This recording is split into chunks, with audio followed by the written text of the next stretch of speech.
رليت عن المولى تعالى لشي ربا فؤادي وخناني وأكرم بي ربا.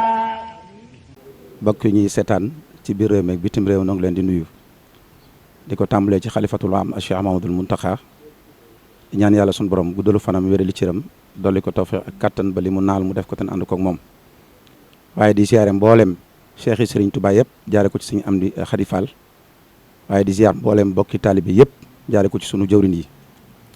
mbokk yi tey nag yamook altine juróom-ñaari fan ci weeru juillet atum 2025 yamook fukki fan ak benn ci weeru muharram atum junne ak ñeent téeméer ak ñeent fukk ak juróom-ñaar yamook juróom-benneelu édition caravane Mayumba tey ñu nekk fi nga xam ne mooy Montagne Sainte. jotaay bi nag noo ngi siyaare kilifa yi ñu ko àndal tàmbalee ko ci sëriñ Abdou Baaxe moom sëriñ Khalil moom Cheikh Mamadou Fadal moom Khadimu Rasoul waaye di siyaare bu baax a baax sëriñ Fallou Bousso Tamba waaye itam di siyaar bu baax sëriñ Cheikhouna Bousso naka noonu ñuy siyaar bu baax a baax Baye Dame Mbaye Longoor waaye itam di siyaar bu baax a baax imam Massaer Fall waaye di siyaar bu baax nag Serigne Cheikh Mbeng di jëwrunu karawaanu Mayumba ziar boobu dem ci mboolem bokku taalibe yëpp xam naa ngir bañ a guddal dañuy tàmbale jotaay bi ànd koog yéen incha allah ndax ku ne xam na ne bis bi tey am na lu ci war mooy ñetti barab yoo xam ne war nañ fa dem benn baa ngi nii mu des yeneen ñaar yi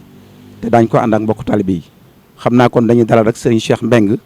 mi nga xam ne mooy jëwrunu karawaanu Mayumba mu ubbi jotaay bi bu noppee incha allahu rabbi ñi ci war a topp rek comme niñ ko waxee muy jotaay bi ngeen gis ni kenn ku ci nekk dana jël kaddu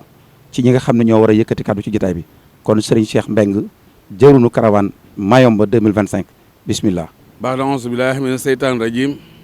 bismillahi rahmaani rahim la hawla wala quwwata illa billahi azim asalaamaaleykum wa rahmatullahi taala wa barakaatu. ginnaaw bu ñu sante borom bi tabaraka wa taala julli ci yonent bi alayhi salaatu wa salaam ñu ngi jaajëfal Cheikh Ahmad Bamba Xaadim Rasul mi waral ñu daje fii tey di sàkku ak ñaan wér ak gudd fan gu yokku ci xalif général murit mi nga xam ni moo joxe ndigal lii muy sëñ Muntaxa moom Cheikh Ahmad Bachir di sàkku lit ñaan jawriñam ja sëriñ Amdi Xadi Fall ñu ngi nuyu ñi fi teew ñëpp ci liggéey bu màgg buñ bëgg a présenté rek ci diggante bu gàtt ngir xamle ci loo xam ni liggéey bu am solo la boo xam ni dafa doore woon ci jëwriñ ji ñuy wax sëriñ Fallou Bousso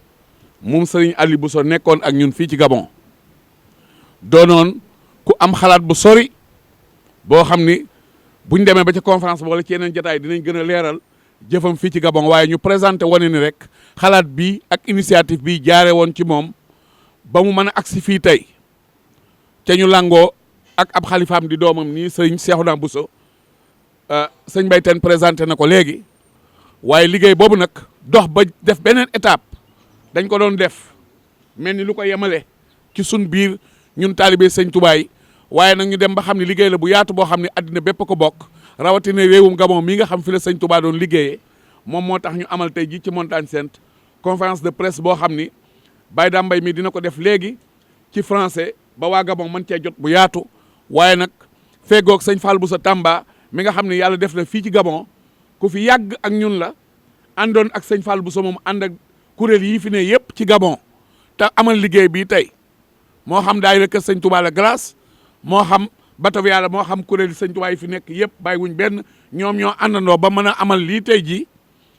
loolee sëñ Fall Bousso Tamba mi moo ko àndoon ak ñun yoroon fi daara di ñu jàngal di ñu xamal ànd ak ñun ci lu baree bari daa dem feneen waaye ci liggéey bi la bokk kon moom it dina am loo xam dina ko fi leeral waaye lu ci ne dinañ ko tënk ci ay minutes yoo xam ne du mën a yàgg ndax ñi buñ fi jógee ñi ngi jëm ci marche boobu nga xam mooy topp jéego Sëriñ Tuubaa yi dale ca fam ne woon ba ñuy àgg ca débarcadère ba dellu si Montagne Sainte gi nga xam ne fi la mbir mi jeexee woon ci présentation bi nag imam Massaer Fall mi ngi nii moom di imaam yi barab bii nu ne nga xam ne biñ ko ubbee ba tey moo fi ne di jiite moom it nekkoon fi ak sëñ Fall Bousso Tamba doon ab jàngalekat bu ñëpp xam kon daal li nga xam ne bëggoon nañ koo wax mooy sëñ Fall Bousso initiative bi mu andi initiative sëñ Touba la liggéeyaa kon sëñ Touba la woon boo xam ni dañoo amoon ci moom yaakaar lool ba sëñ Mourtala Mbacke xëy woo ko fii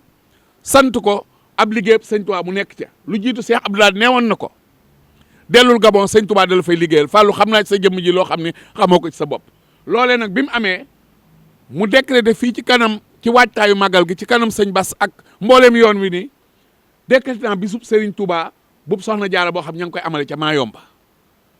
daal di jóg nag di ci dox ci këyit amal lépp ba lii mën a am tey waaye loolu nag fekk na Gabon ca bu yàgg nit ñi yàgg nañoo yittewoo jaar-jaari sëñ Touba moo xam ci Mayomba la moo xam ci Libreville. loolu moomu nag tënku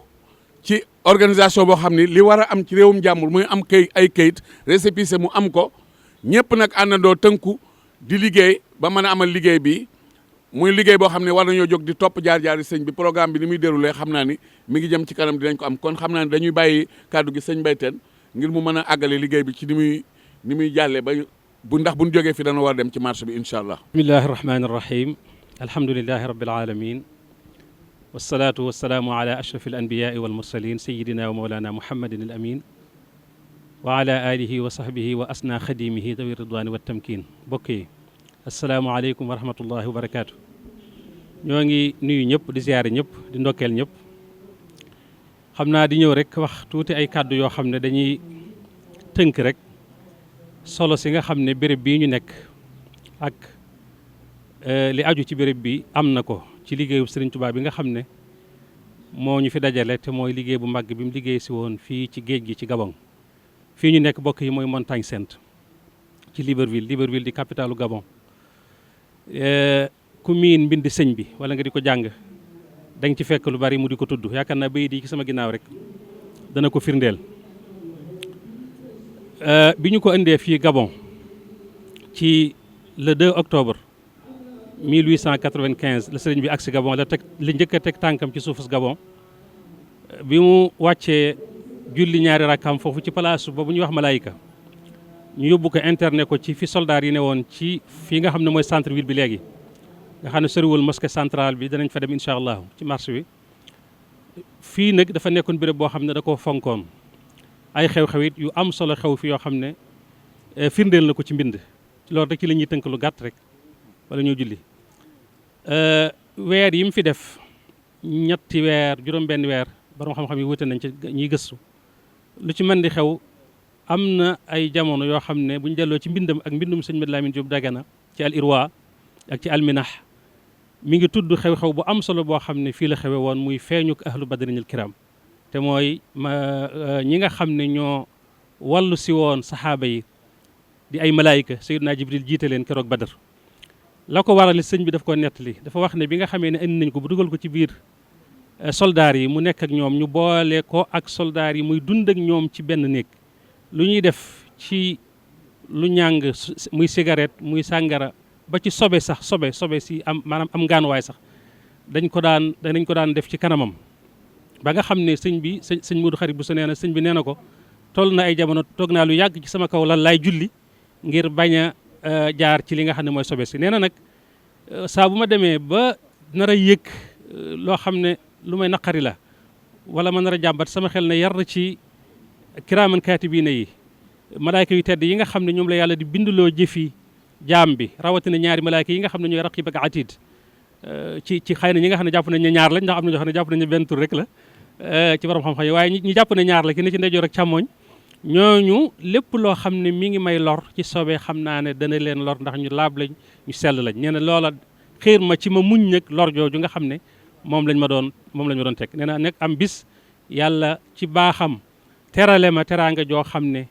mësu koo defal benn wali képp koo xam ne xejju bi yàlla nga boo xam ne yaa ma jiitu mësoo am lu mel noonu te mooy nee na benn bis ñu xëy nag di def seeni xeeti entraînement yooyu ñuy def waxtu suba teel booba fekk na sax bët setagut yàlla feeñal ahlu badrin malaayka yooyu nga xam ne keroog ba mu génnee Mbàkke Baari ba ni mu ñibbisee mësta tàggoog ñoom benn yoon diiru sax ak dundam mësta tàggoog ñoom benn yoon moo xam ci di ko wéttali la di ko xuppal noonu yi la waaye ci di ko gunge ci liggéey bu rëy bi nga xam ne moom la doon liggéeyal sallallahu alayhi wasallam muy liggéeyu mbind mi xam ngeen ne Seydina Jibril sëñ bi wax na ne moo koy gunge moo koy wéttali mooy leeral li nga xam ne mooy jinaasam ak luzum maa laa yalzam maanaam ak li nga xam ne mooy luzum maa laa yalzamam ci buy bind ci wàllu tagg ak julli ci Nabi sallallahu alayhi wasallam shayaani fi lxatti dul xayzuumi wa nawwara al jinaasa kalluzuumi wax na ko ci ay bayit yu bari nee na nag bi yàlla feeñalee ahlu badrin ñu gis leen ñu tiit taxaw seen kilifa gi ne leen na ngeen dal bu kenn dem ba asamaan si tàmbali leer ñu daal di léegi xam naa ñu daal di maanaam nëbbutuwaat sëriñ bi nee nag seen kilifa gi woo ma ne ma yow dafa mel da nga am gaa yoo xam ne daal boo duggee ci mbir mu la jaaxal daal xam naa da nga leen di soxla nee na ma ne ko waaye ñooñu ngay wax sax ay ndi lañ wala ay jinne ne mu ne xam nga li ma bëgg wax nee na mu noppi day xës ba gudd rek foofu laa ci yem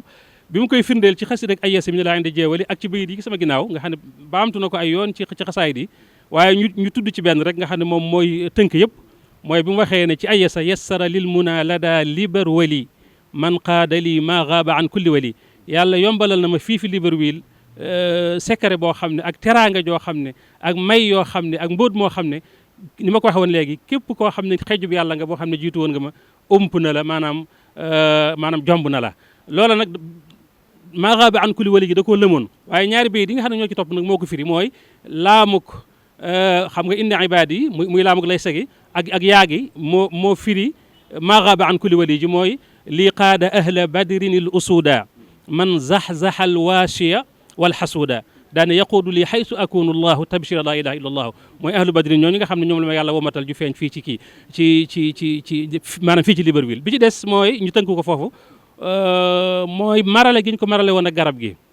ak yeer mi sax yooyu yëpp ñu wax nañ ni fii la xewee leen lu ci nekk it am na bayit yu koy firndeel te mooy fisiyaat bi booba it faat bakkanam lañ ci jublu woon yàlla faru leen feeñal ahlu badrin sëñ bi bind wax ne wahaba lil wahaabu fi thulaasa maa yuxjilu al ashrata wa thalaasa yàlla mi aji maye ji may na ma ci bisub talaata la woon talaata secret boo xam ne ak mbóot moo xam ne dafay gàcceel fukki yi ak ñett muy fukki officiers yi ak ki nga xam ne moo leen doon fukki yeeg ñaar ak ki nga xam ne moo leen doon commandé yàlla weer leen yeer mi itam am na ñu bari ñu ko nettali ne fii la am na sax ñun defe naa sëñ Baye Fall ñoom ak sëñ Cheikh bi ñu fii ne ay jamono daan nañu wax sax ne daawul sori fii ci ginnaaw bâtiment bii nii nga xam ne dañ koo gas mel ne maanaam piège boo xam ne bi ñu ko defee ba àggal dañ mel ne dañ ko woo ne ko ñëwal wuy suñu comme Seydina Jibril ak sallallahu alayhi wa sallam daanañ ko xibaar luy bëgg a ñëw yéen saa sallam ne woon na ko ci Daaru Xuddoos li ma lay dimbalee mooy nattu buy bëgg a ñëw dinaa la ko wax waaye du ma la nag ma jàppale foofu laa ci yem bi mu ñëwee ba jub yeer mi kàmb gi xamal nañ ko ne ko fii am na lu fi nekk luy lore waaye nag maanaam wéyal rek bul natt bi mu dem daal di surux ci biir bi mu duggee ci biir nekk dafa lu yàgg ci biir kàmb gi di taalif sax di bind lu yàgg dégg ngeen ci xissab Cheikh Abdou Lahad mu di ko nettali nee na ñu baax ñu bari fekk nañ ko fa ak sax almalul aala ñooñu nga xam ne ñoom la àndal ñëw nañ fa ngir bëgg koo xeetali nii Jibril ak ñi mu àndaloon bëggoon a xeetali Seydina Ibrahima keroog ci sawara wa mu jox leen ngànt nee na amul lu may jëmm téye ci mbagg yi génne ko ne ko demal ki sab liggéey bi mu gestoo gis muy soxna bu sa ndeyam waaw muy maam jaara mu daal bind wax ne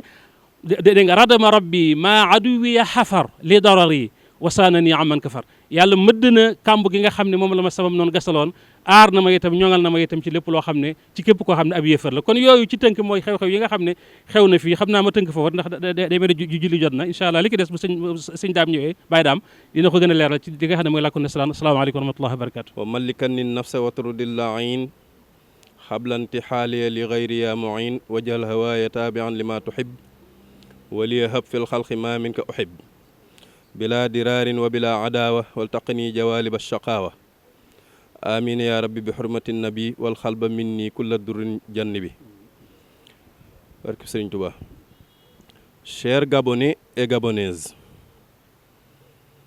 chers citoyens du monde, nous vous adressons nos salutations les plus chaleureuses à partir de ce lieu très historique qui est la ville de Libreville, qui est mentionnée dans plusieurs des écrits de Cheikh Ahmadou Bamba. Mais nous vous adressons aussi nos salutations à partir de ce lieu où est érigée cette grande mosquée qui est la mosquée de la Montagne Sainte, où est lieu beaucoup d'événements historiques très liés à la vie de Cheikh Ahmadou Bamba. Avant d'avancer, il faut rappeler que Cheikh Ahmadou Bamba, sa mausolée se trouve à Touba au Sénégal. Très différent de Samori Touré qui est enterré ici au Gabon. Ce sont deux figures historiques, mais le parcours a été très différent. Puisque nous allons faire une présentation sur la vie de Cheikh Ahmadou Bamba en détail demain, Inch'Allah, à la salle pour la grande conférence, je vais très rapidement faire un aperçu sur le personnage de Cheikh Ahmadou Bamba. Mais Inch'Allah, demain, nous allons détailler sur les contextes historiques, le contexte politique, le contexte social, économique, le contexte culturel et religieux, et le contenu du message de Cheikh Ahmadou Bamba pour le faire connaître aux Gabonais et Gabonaises et aux citoyens de tout le monde entier, Inch'Allah. Nous tous, nous savons que l'histoire des nations et des religions est menée par des hommes d'exception, dotés d'un grand esprit et d'un cœur fort avec une forte détermination. Grâce à leurs fortes aspirations, ils accèdent aux rangs et aux positions les plus élevées et avec leur avancement, ils bâtissent la gloire des nations et élèvent haut leurs étendards. Notre histoire islamique est pleine de ces hommes qui ont donné l'exemple par la force de leur foi en Dieu, leur intégrité, leur piété, leur fermeté dans les principes et leur dévouement à défendre la vérité et à soutenir la religion. Cheikh Ahmadou Bamba Khadim Rasoul qui signifie le serviteur privilégié du prophète sallallahu alayhi wa sallam, Cheikh Ahmadou Bamba, que Dieu l'agrée, fait partie de ces hommes. C'est une personnalité par son génie, son caractère unique et la multiplicité de ses aspects extraordinaires. Sa vie entière est une merveille, est un miracle. Il a lui-même confirmé cela dans un contexte de gratitude envers son Seigneur en disant « Hustu hayatan la tura li ghayri, mu'jizatan banat li uzni khayri » J'ai mené une vie qui m'est unique et que nul n'aura. Et je suis un miracle pour le prophète, paix et salut sur lui. Je ne doute jamais de mon statut de voisin de Dieu, tout en étant une merveille pour l'univers. Citoyens du monde, nous vous adressons encore nos salutations à partir du deuxième pays de Cheikh Ahmadou Bamba. Nous, Sénégalais, nous Mourides, nous considérons que Gabon est la deuxième ville, le deuxième pays de Cheikh Ahmadou Bamba après le Sénégal. Parce que la quintessence et l'essence de sa mission a été développée et menée ici, dans les territoires gabonais. Donc, un petit aperçu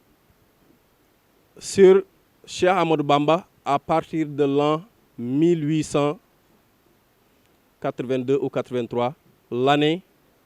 après la disparition de son père. Cheikh Ahmadou Bamba lui-même qualifiait sa propre personne partout dans ses écrits, Ahmad al-Faqir, Ahmad l'indigent spirituel. Ahmad, fils de Ahmad, parce que son père s'appelait Mammor, qui signifie en arabe Muhammad Ahmad. Ahmad, descendant de Habiballah, Habiballah qui est le père, son grand-père, donc il est le père de son père. Ou encore Muhammad, fils de son maître spirituel, Muhammad, parce que c'est son père qui l'enseignait. Donc de son vrai nom, Muhammad, fils de Muhammad, fils de Habibullah. Il nous parvint par la grâce de Dieu au mois de Muharram. C'est le mois actuel, c'est le premier mois du calendrier musulman. Au mois de Muharram, en l'an 1270 de l'Hégire, environ 1853-1855, à Mbacké, une localité située dans le Bawol du Sénégal, loin de Touba de 7 km. Cette localité a été fondée par son grand-père. Le village porte le nom de la famille Mbacké. La famille Mbacké, dont la piété très connue leur valut une influence religieuse particulière, un respect et une vénération pour la face de Dieu. Hommes de haute culture et d'une orthodoxie stricte dans l'assimilation des valeurs culturelles islamiques, ils firent du village Mbacké un centre académique et une capitale spirituelle. Le père de Cheikh Ahmadou Bamba, Mame Mor Anta Sali ou Mouhamad Mbacké, était un éminent jurisconsulte, un expert de la loi islamique, un dévot qui enseignait le Coran et les sciences religieuses. Sa mère, Mariam Bousso, grâce à sa piété, sa vertu et son scrupule, eut le privilège de répondre au nom de Jaratullah, qui signifie voisine de Dieu. Mais cette dénomination n'était pas fortuite. Elle l'a méritée au milieu des siennes. Donc les parents de Cheikh Ahmadou Bamba ont très tôt découvert en lui une perfection innée qui s'est traduite par des attitudes, des comportements de piété, de bonne conduite morale, de dévotion, de solitude, de méditation et un comportement exécrant l'amusement, l'indécence et le péché. Partout où il passa, durant son cursus, après avoir parfaitement assimilé le Coran, que ce soit pour l'acquisition des sciences religieuses ou instrumentales comme la grammaire arabe, la prosodie, la rhétorique, etc., on lui reconnut unanimement une perfection spirituelle qui ne pouvait que résulter d'une lumière provenant de Dieu. Jusqu'à l'an 1300, il assurait l'enseignement auprès de son père et sa carrière intellectuelle lui avait permis, dans le cadre de ses fonctions, des fonctions que celui-ci, son père, lui confiait d'ailleurs, d'écrire dans certains domaines et des sciences religieuses instrumentales pour le rendre plus accessible. Il composa à cet effet le Jawharun Nafis, qui signifie le joyau précieux, qui est une versification du traité de jurisprudence de Muhammad al-Ahdari. L'ouvrage intitulé Mawahibul Quddus, les dons du Très Saint, qui est une reprise versifiée de l'ouvrage de théologie de l'imam As-Sanoussi intitulé Ummul Barahin, la source des preuves. On peut mentionner aussi Jazbatus Sigar li Khidmatil Mukhtar, l'attirance des adolescents vers le service rendu au prophète sallallahu alayhi wa sallam, paix et salut sur lui, qui est un ouvrage traitant particulièrement des articles de la foi. On a aussi le Mulayyinus Sudur, qui signifie l'adoucissement des cœurs, qui reprend en versification le Bidayatul Hidayah de Imam al-Ghazali, qui signifie le commencement de la bonne direction. Donc Cheikh Ahmadou Bamba reprendra par la suite ce poème sous le titre de Munawwirus Sudur, l'illumination des cœurs. C'est un ouvrage qui traite du perfectionnement spirituel. Plus tard, il composera bien d'autres ouvrages dans les domaines de la jurisprudence, de la théologie, du soufisme, de la bonne éducation et dans d'autres branches comme la grammaire. Donc, Cheikh Ahmadou Bamba, il est venu avec un message d'appel béni à la revivification de la voix du prophète, paix et salut sur lui. Par là, j'entends la réhabilitation de la voix originelle et originale du prophète, paix et salut sur lui. Et il a établi sa grande méthode de réforme avec une grande influence qui a été décrite par son fils Cheikh Mohammed el-Bachir en disant: une grande fluctuation dans la revivification de la religion musulmane et l'émergence d'une grande méthode de réforme d'une ampleur sans précédent ont provoqué l'étonnement dans les cœurs et un choc dans les fondements du leadership. Assurément, nous aurons l'occasion demain, dans la grande conférence, de détailler sur l'environnement et les contextes qui prévalaient avant la venue de Cheikh Ahmadou Bamba. Nous allons aussi détailler sur la vie de Cheikh Ahmadou Bamba, ses enseignements, sa mission et son message. Sur ce, je vous remercie. Wassalamu alaikum wa rahmatullahi ta'ala wa barakatuh. رليت عن المولى تعالى لشي ربا فؤادي وخناني واكرم بي ربا